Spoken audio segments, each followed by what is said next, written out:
Olá, turma, tudo bem? Aqui é o professor Carlos, da disciplina de Hardware 2. Na aula de hoje nós vamos falar sobre fontes de alimentação. As fontes de alimentação, elas são responsáveis pela distribuição de energia elétrica para todos os componentes do computador. Então, a qualidade dessa fonte, ela é muito importante para que todos esses equipamentos que vão ser alimentados por ela sejam alimentados de forma adequada, né? Então, é muito importante que nós saibamos, né, o funcionamento básico de uma fonte, né? Até para que nós possamos escolher quais são as melhores fontes ou as fontes mais adequadas de acordo com o equipamento que a gente está utilizando. Como eu tinha dito para vocês, né, a fonte de alimentação ela é utilizada para alimentar, né, todos os componentes que estão ali no equipamento, né, no computador. Então, todo o aparelho eletrônico tem embutido em si mesmo pelo menos uma fonte de alimentação, né, que é responsável então pelo fornecimento de energia elétrica para esses componentes. Nós temos que ter uma fonte, né, para alimentar, para converter essa energia, né, elétrica que está ali na tomada, que vem da tomada, antes de ser passado para os componentes propriamente dito. A fonte de alimentação, como o próprio nome diz, ela possibilita então o fornecimento de energia elétrica necessário para o equipamento, para o aparelho. Um aparelho pode ter mais de uma fonte de alimentação, né, dependendo da necessidade dos circuitos internos. Então, pode acontecer ali de nós termos um equipamento que tenha mais de uma fonte de alimentação. Então, nessa figura aqui eu trouxe para vocês, né, um exemplo de uma fonte. Né? Percebam que aqui é um amplificador de potência de áudio, né, com um transformador toroidal, né, com várias tensões de saída. Nessa figura, então, eu trouxe para vocês terem uma base do que eu havia explicado anteriormente, né? Toda fonte de corrente contínua barra corrente alternada tem por objetivo transformar uma onda senoidal da rede elétrica em uma tensão contínua. Então, esse processo, né, de transformação de onda senoidal da rede elétrica para contínua a gente chama de retificação de tensão. Então percebam aqui nessa figura, né, nós temos uma corrente alternada, né, na forma de um senoide, e o objetivo então é que nós possamos passar essa corrente, né, essa senoide, para uma corrente contínua, tal como eu estou ilustrando aqui para vocês nessa figura. Quais são os tipos de fontes de alimentação que nós temos? Nós temos basicamente dois tipos, são as lineares e as chaveadas.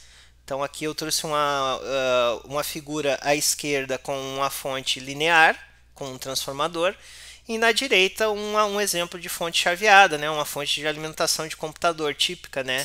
Que boa parte de vocês já observaram, né? Esse tipo de fonte de alimentação para computador, que é uma fonte chaveada.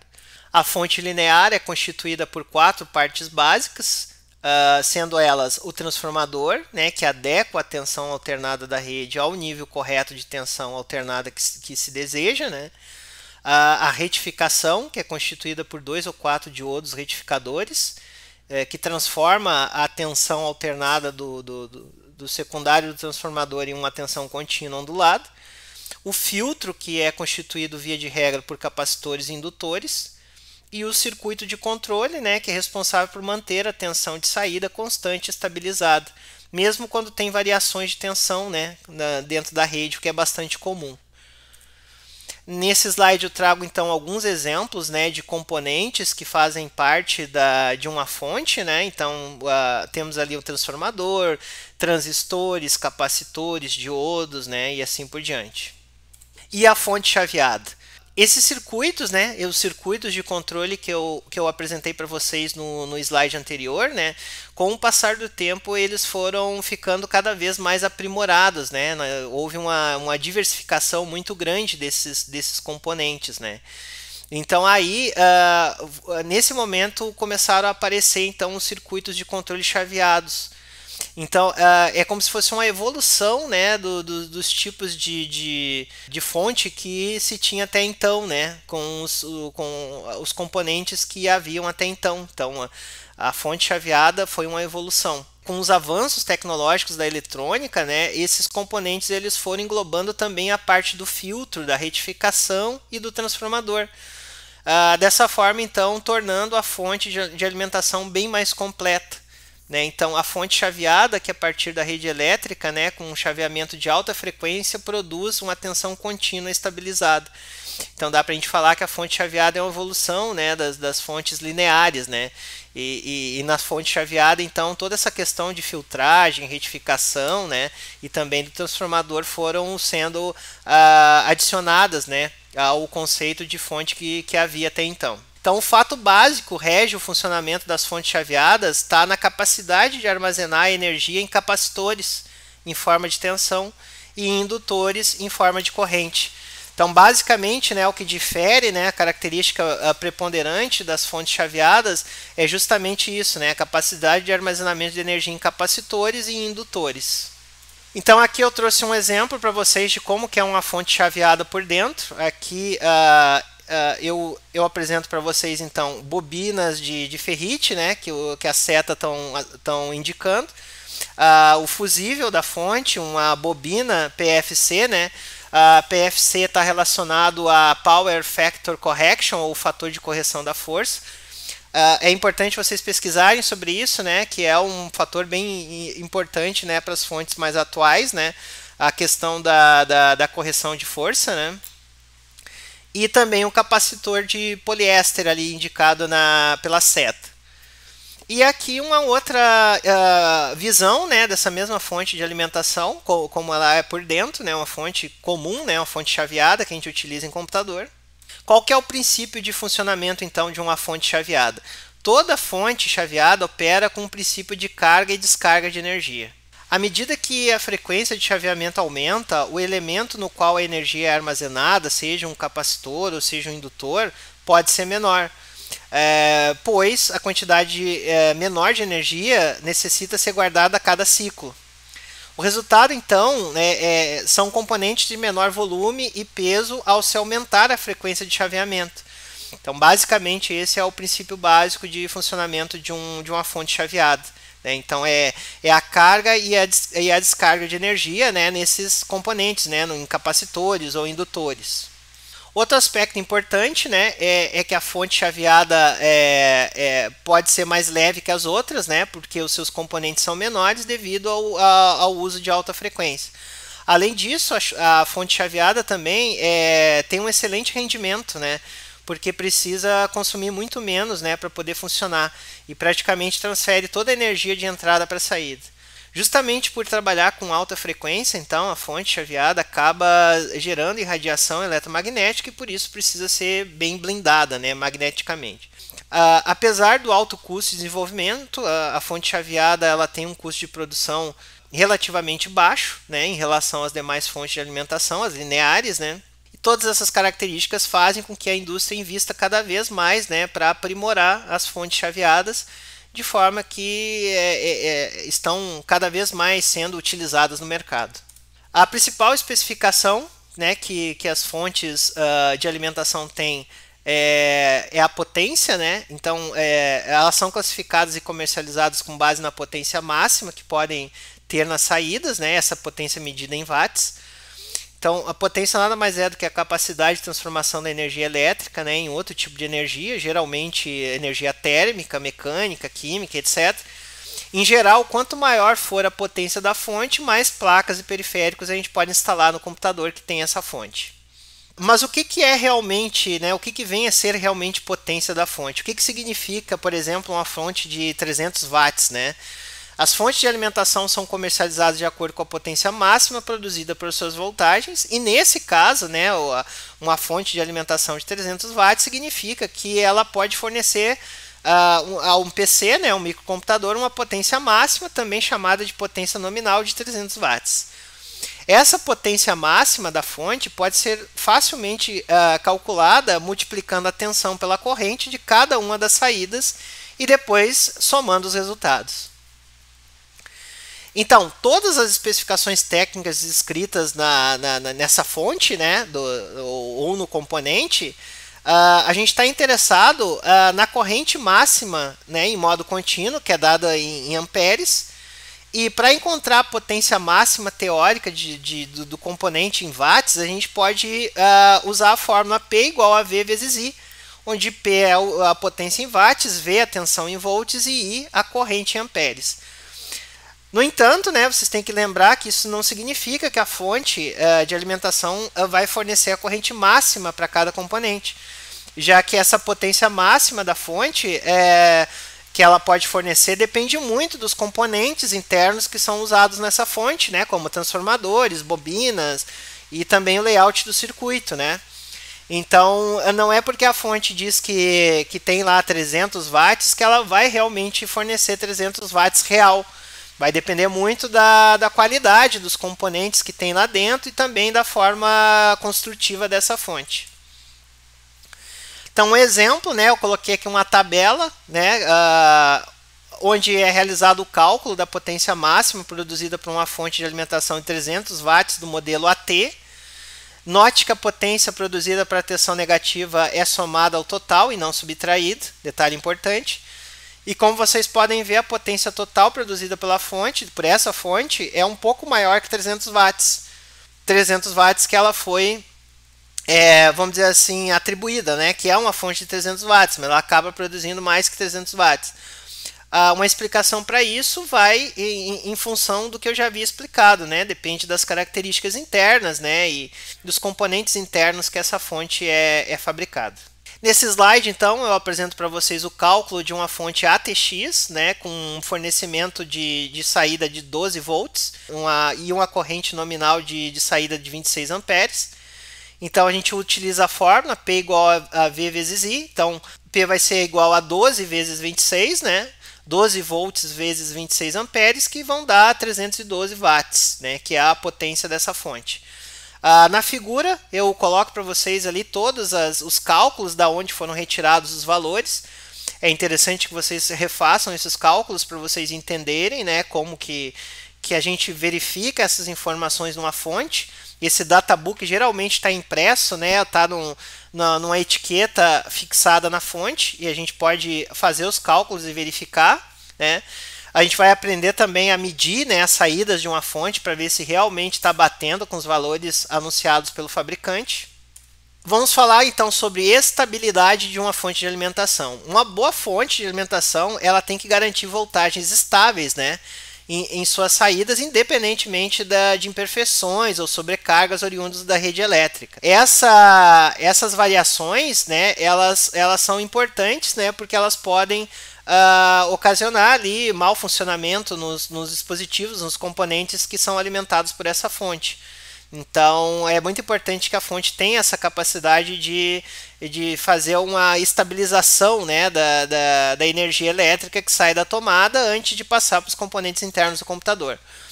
Então, para que um computador funcione corretamente e de forma segura, é necessário que as tensões de saída da fonte estejam estáveis, mesmo que haja uma sobretensão na rede elétrica. Alguns dispositivos do micro, né, especialmente processador, né, são extremamente sensíveis a grandes variações de tensão. Tensões muito bruscas, né, variações muito bruscas na tensão da fonte também podem fazer com que o computador trave ou até mesmo queime algum componente interno. Então, o computador pode tolerar certa variação de tensão sem que haja problemas em seus componentes. Porém, né, variações muito bruscas podem ocasionar, sim, mau funcionamento, até mesmo queima desses componentes. Desse slide, então, eu apresento para vocês algumas tensões de saída da fonte, bem como valores máximos e mínimos tolerados pelo PC, né, pelo micro. Aqui é só para fins de ilustração, de representação. Esses valores a gente pode medir uma fonte e verificar se está saindo realmente o valor previsto pelo fornecedor, né? E aí a gente tem uma tolerância mínima e uma tolerância máxima, né? Por exemplo, ele não pode, numa tensão de saída de 5 VDC, então a gente vai ter ali uma tolerância mínima de 4,75 volts e uma tolerância máxima de 5,25 volts. O ideal, então, é quando a gente faz a medição da fonte, é que não, nesse caso, né, nesse exemplo, a gente não tenha um valor inferior a 4,75 ou um valor superior de 5,25. A fonte ATX, então, ela é a mais utilizada atualmente quando a gente aciona o computador com a fonte ATX, né, pelo botão. Esse botão, então, ele é do tipo liga-desliga, né? Mas com mero contato nesse botão a gente consegue, então, passar energia, né? Fazer uma ponte para a placa-mãe e acionar a fonte, no caso, né? Como se tivesse um relé, né, para ligar. Por isso que a gente diz que a fonte ATX é uma fonte digital. A gente também pode fazer esse procedimento por meio de software, né, quando a gente utiliza alguns programas que trabalham diretamente com o sistema Shutdown e Wacom. A fonte ATX ela tem um plug de 20 pinos e ganhou mais uma fonte de alimentação para a placa-mãe, né, com uma linha de mais 3,3 volts. Aqui nesse slide eu trouxe para vocês a alimentação de algumas partes de um microcomputador, de um PC, né? Então a CPU mais 12 volts, memória mais 5 volts, HDs entre 5 e 12 volts, HD SATA entre 3,13 e 5 volts. Então, depende muito de cada componente. Aqui é só para exemplificar para vocês. É claro que dependendo do componente, né, a gente pode precisar de mais energia, né, para poder alimentar esses componentes. Então, a gente pode ter algumas variações.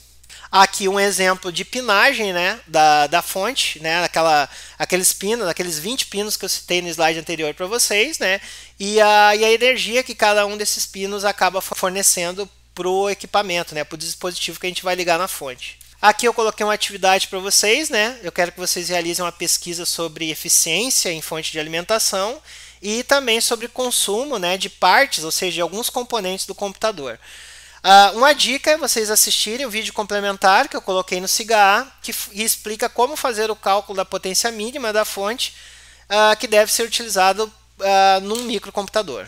Uma outra atividade para vocês fazerem, né, como eu faço para testar uma fonte de alimentação. A gente vai fazer isso na prática no laboratório, né, quando nós estivermos no Instituto Federal. Uma dica é vocês assistirem o vídeo complementar que eu coloquei no SIGA-A, que explica passo a passo como medir a tensão da fonte de um computador com um multímetro digital. Para a gente poder testar então a fonte, a gente tem que testar individualmente cada uma das saídas. Então a tolerância de cada uma das saídas é 5%. Dessa forma a gente tem então os valores possíveis, né, conforme a tabela que eu coloquei ali para vocês. Então, por exemplo, no fio vermelho a gente tem uma tolerância mínima ali de 4,75, levando em conta que é mais 5 volts, e uma tolerância máxima de 5,25 volts. As demais tensões mínimas e máximas de cada fio estão exemplificadas na tabela. Mais uma atividade, então, como que eu faço para testar ou ligar uma fonte fora do gabinete sem conectar na placa-mãe?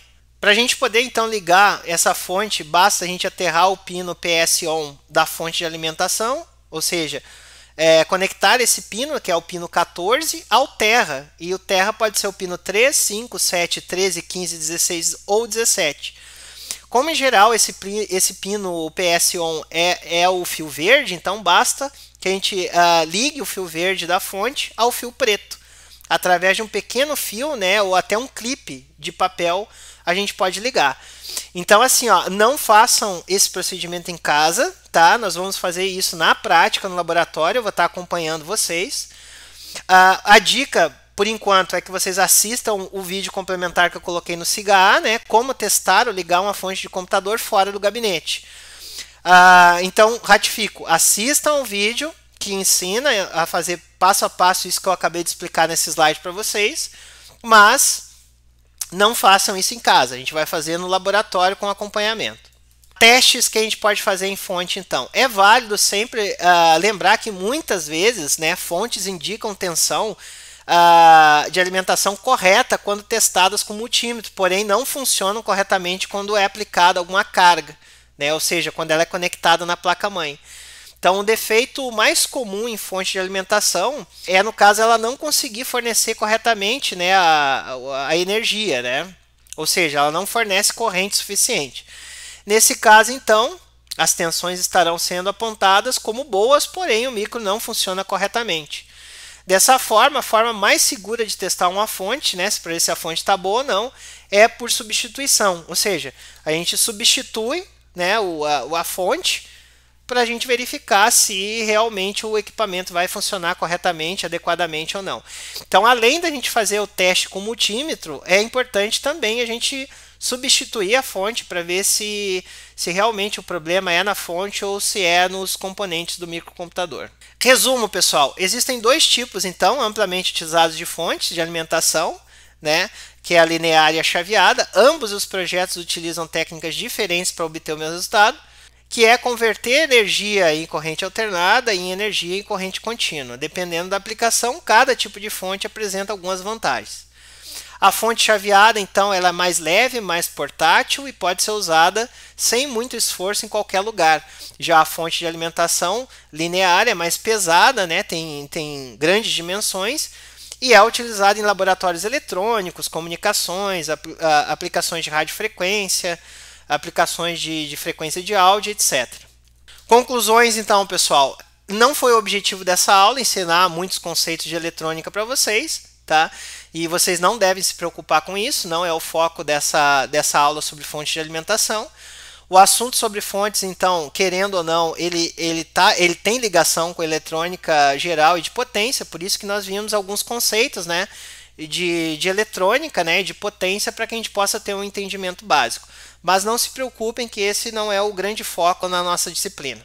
Acredito que era isso que eu tinha para passar para vocês. Quaisquer dúvidas, postem no fórum da disciplina ou mandem e-mail para o meu e-mail institucional. Um abraço e até a próxima aula.